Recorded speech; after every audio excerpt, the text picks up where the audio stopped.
Alors que l'on commence à avoir des petits bruits de couloir du côté de la PlayStation 6, que l'on se demande si la prochaine Xbox sera vraiment une console de jeu ou plutôt un simple PC sous Windows, c'est Valve qui a créé la surprise en dévoilant sa propre console de jeu de salon, la Steam Machine. Et ils se sont pas arrêtés là puisqu'ils ont aussi dévoilé le Steam Frame, un casque de réalité virtuelle et une manette Steam Controller, bref, une avalanche de nouveaux produits qui arriveront début 2026 mais qui vont probablement rabattre les cartes et c'est vachement intéressant parce qu'il y a plein de trucs à analyser sur les caractéristiques, sur le prix, la sortie, les jeux, il y a plein de choses à se dire, on va en parler. Et avant de parler de la Steam Machine, j'ai envie de vous parler un petit peu du Steam Frame, le casque de réalité virtuelle. Alors la réalité virtuelle, c'est un marché qui a vécu pendant quelques années et qui est vraiment moribond. Aujourd'hui, il ne subsiste que grâce à l'Apple Vision Pro à 3000 balles ou avec le futur casque de Samsung. Mais on est vraiment allé complètement du côté de la tech avec l'ambition d'avoir des choses qui embarquent de l'IA et compagnie. On est vraiment éloigné de la réalité virtuelle pour du jeu vidéo. Et ça, Valve, ils ont voulu un peu rectifier le tir en présentant ce Steam Frame. Il a plus d'une particularité. Déjà, c'est un casque entièrement autonome. Ça veut dire qu'il intègre une puce Qualcomm ARM, ce qui lui permet vraiment de fonctionner sans être branché à aucun ordinateur ou aucune console de jeu, qui est un élément toujours un peu novateur dans le milieu des jeux vidéo. Les seuls vrais concurrents de ce Steam Frame en termes de casque autonome, ça va être les MetaQuest. Et les MetaQuest, ça rebute pas mal les joueurs parce que y a Meta dans le nom. On n'a pas vraiment envie de donner toutes nos données justement à Mark Zuckerberg. Et honnêtement, à choisir, moi j'ai déjà vu pas mal de personnes sur les réseaux sociaux quand même se réjouir de la sortie de ce Steam Frame en se disant moi j'ai juste envie d'un casque fait pour le jeu vidéo, pour les quelques jeux en VR que je veux faire dans l'année, c'est un peu niche, mais j'ai pas envie d'acheter un casque Meta pour faire ça. Du coup ce Steam Frame il va répondre parfaitement à ce besoin. Et en plus il a une autre particularité, c'est que comme il tourne sous SteamOS et qu'il intègre une puce Qualcomm, en fait ça veut dire que SteamOS a été adapté à une puce ARM. Et ça c'est très important dans la guerre que va se jouer Valve avec Windows et avec Apple. On sait que par exemple du côté des MacBooks, ça fait quelques années maintenant qu'on a des MacBooks sous Apple Silicon, donc les puces ARM, c'est les puces concurrentes de Intel et AMD, c'est des puces ultra performantes et surtout très autonomes. Et du coup, on se demande si le prochain Steam Deck va encore tourner avec une puce AMD ou si Valve est tout doucement en train de préparer un Steam Deck avec une puce ARM qui en ferait un vrai concurrent de la Nintendo Switch. Puisque justement, pour rappel, la Nintendo Switch comme la Nintendo Switch 2 utilise une puce ARM développée avec Nvidia. Bon, mais ça c'est du côté de la réalité virtuelle, c'est vraiment un marché de niche qui va intéresser quelques gens qui regarderont cette vidéo et qui se diront « Ah, parfait, ça va être le produit idéal pour me faire ma prochaine run de Half-Life Alyx ou peut-être, on croise les doigts, de Half-Life 3, peut-être qu'il sera annoncé d'ici la publication de cette vidéo, on ne sait pas, on peut rêver, j'espère. En attendant, on va surtout se concentrer sur la Steam Machine, c'est ça la machine la plus intéressante que Steam a annoncé hier. Et il était très attendu parce que les consoles portables, ça convient pas forcément à tout le monde. Là, on a une console prête à être branchée soit à un moniteur, un clavier, une souris et ça devient un PC de bureau sous Linux, soit à un téléviseur avec une manette sans fil, justement la nouvelle manette de Steam ou n'importe quelle manette compatible. Et là, ça devient une console de jeu capable de concurrencer la PlayStation 5, la Switch ou la Xbox. Cette nouvelle console de jeu, déjà, elle a un design, je trouve, ultra réussi. On est beaucoup plus compact que sur une PlayStation 5 ou une Xbox Series X où on se demandait justement où est-ce qu'on allait pouvoir les placer dans notre salon. Là, on a un tout petit cube, d'ailleurs c'est pas sans rappeler la GameCube, où les gens l'ont surnommé d'ailleurs la GameCube sur internet. Bref, c'est une toute petite machine qui va tourner avec une puce AMD qui va en termes de puissance de calcul être au-dessus d'une PlayStation 5 mais en dessous d'une PlayStation 5 Pro. Donc on est un peu sur une console de jeu de notre génération actuelle, là où on commence à être à quelques encablures, on le sent, de la prochaine génération de consoles que l'on voit arriver, on va dire horizon 2027-2028 pour ce qui est de la PlayStation 6 ou de la prochaine Xbox. Et c'est ça vraiment la clé du sujet puisque cette console de jeu, cette Steam Machine, elle tourne sous SteamOS qui est une version de Linux adaptée aux jeux vidéo et c'est surtout une alternative à Windows. Or Microsoft justement, ils sont en train de préparer leur prochaine Xbox et ils se murmurent, c'est un secret de polichinelle à ce stade, que cette nouvelle Xbox ne tournera pas avec le système d'exploitation classique des Xbox, elle tournera avec Windows. En gros, vous aurez vraiment un PC de jeu à intégrer directement à votre salon avec une interface proche de ce qu'on a vu dans la ROG Xbox Ally, avec la capacité surtout d'avoir le Game Pass, d'avoir Steam et compagnie. Ça va être vraiment la spécificité de la console Xbox, mais surtout Microsoft a prévenu que cette console allait coûter très cher, cette future Xbox. Là où Valve a annoncé un prix compétitif. Alors on n'a pas encore le prix commercial de cette Steam Machine, il faudra attendre début 2026 quand la console sera vraiment en vente, mais on peut s'attendre à un prix raisonnable de l'ordre de la PlayStation 5 actuelle, donc probablement autour des 600 à 700 €, quelque chose dans cet ordre de grandeur là. En tout cas, c'est ce à quoi moi je m'attends comme prix pour cette console, cette future Steam Machine. Au-delà de son design super compact, ce que je trouve vraiment intéressant, c'est l'ADN de ce produit. En fait, c'est vraiment l'aboutissement de tout le travail de Valve avec Steam ces dernières années. C'est une machine qui va pouvoir faire tourner tout un tas de jeux compatibles nativement avec SteamOS grâce à tout le travail qu'ils ont fait avec le Steam Deck au cours des dernières années. On va avoir une machine performante, bien optimisée, on l'espère en tout cas, avec une manette justement nouvellement annoncée aussi qui a été parfaitement optimisée pour ce système d'exploitation, avec la capacité de vraiment de connecter la manette sans fil, de réveiller la machine comme on l'attend d'une console de jeu, mais avec tous les avantages de Steam. On va pouvoir retrouver sa bibliothèque, mais de milliers de jeux Steam, notamment les jeux Xbox et PlayStation qui sortent de plus en plus sur Steam, les God of War, les Horizon, les Gears of War, les Halo. Ils sont tous disponibles aujourd'hui sur Steam et donc ça tombe bien, ils sont disponibles sur cette Steam Machine. En plus, l'autre gros avantage, c'est que vous allez retrouver immédiatement toute votre bibliothèque de jeux déjà achetée sur Steam sur cette Steam Machine. En fait, ça va être la même bibliothèque sur tous vos appareils. Ils arrivent justement à confondre PC d'un côté et console de l'autre pour vraiment faire un écosystème ultra cohérent. Et puis, vous allez pouvoir jouer en ligne gratuitement. Pas besoin d'un PlayStation Plus ou d'un Xbox Live Gold ou d'un Xbox Game Pass pour pouvoir jouer en ligne. Là, c'est gratuit. Et puis, vous allez aussi avoir gratuitement les sauvegardes dans le cloud pour pouvoir les retrouver. Un même jeu que vous allez pouvoir installer sur votre PC, sur votre Steam Frame, sur votre Steam Deck, sur votre Steam Machine, sur n'importe quel appareil avec Steam installé. Vous allez retrouver le même jeu, la même sauvegarde dans le cloud, les mêmes succès, la même liste d'amis. Tout ça est un écosystème parfaitement cohérent et gratuit, sans abonnement. Ça, c'est vraiment la force de Valve. Bon, il y a plein de choses qu'on pourrait dire sur cette Steam Machine, notamment dans sa conception. On voit que Valve a été très ouvert dans la conception justement pour pouvoir partager leurs avancées avec la communauté Linux.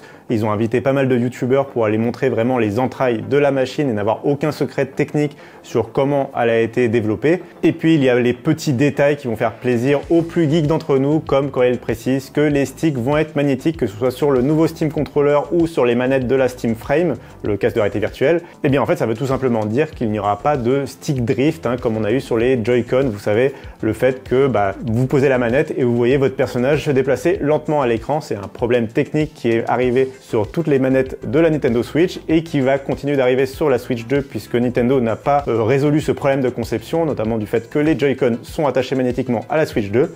Valve, ils ont pris des notes et ils ont dit ça n'arrivera pas sur notre manette à nous. Et donc, ils ont installé des sticks qui devraient beaucoup mieux durer dans le temps. Et quand je parle de conception ouverte, je pense notamment aussi au fait que la façade de cette Steam Machine va être interchangeable pour pouvoir la personnaliser un peu selon ses goûts et les couleurs. Et bien, cette petite façade, ils vont en proposer les plans pour une impression 3D. Ils ont promis de les mettre à contribution pour que justement tout un chacun puisse, avec une imprimante 3D ou aller faire ça dans un atelier, pouvoir imprimer sa propre façade personnalisée pour que chacun puisse se faire sa petite Steam Machine. Bon, pour autant, tout n'est pas parfait avec cette Steam Machine, loin de là. En tout cas, sur le papier, on voit déjà quelques défauts poindre à l'horizon. Par exemple, la console n'est pas compatible HDMI 2.1, donc elle va être limitée en termes de compatibilité avec les derniers téléviseurs. Elle ne pourra pas déployer toutes les fonctionnalités que l'on attend sur les téléviseurs les plus haut de gamme. Ça vient du fait que visiblement le HDMI 2.1 est basé sur des standards un peu fermés, propriétaires, et que donc il y a une incompatibilité avec l'écosystème Linux, mais peut-être que ce sera réglé à l'avenir. En tout cas, matériellement, la console est capable de faire du HDMI 2.1, mais du coup, sur la fiche des caractéristiques, Valve précise HDMI 2.0 parce que c'est logiciellement ce qu'ils vont être capables de proposer au lancement. Autre élément, comme c'est une architecture AMD, vous n'aurez pas de DLSS, vous n'aurez pas toutes les technologies de Nvidia intégrées sur cette machine, vous aurez seulement le FSR et pour l'instant, le FSR c'est très bien, mais on est toujours un petit peu sur notre faim par rapport à ce que Nvidia propose avec le DLSS. En plus là, on est sur une architecture graphique RDNA 3, donc c'est l'architecture d'ancienne génération de AMD, donc il n'y aura pas une compatibilité avec le FSR 4, c'est leur dernière génération de génération par image, de upscaling vidéo, etc. dans les jeux vidéo. Donc on n'aura pas ce qui se fait de mieux en termes de performance, on n'est pas allé chercher au bout du bout de ce que peut proposer AMD aujourd'hui en 2025-2026. Et puis évidemment, il y a la question du prix qui n'est pas résolue. On ne connaît pas le prix de cette Steam Machine, donc c'est difficile de se positionner pour savoir si c'est un ultra bon plan. Si elle est par exemple vendue à 400 €, foncez.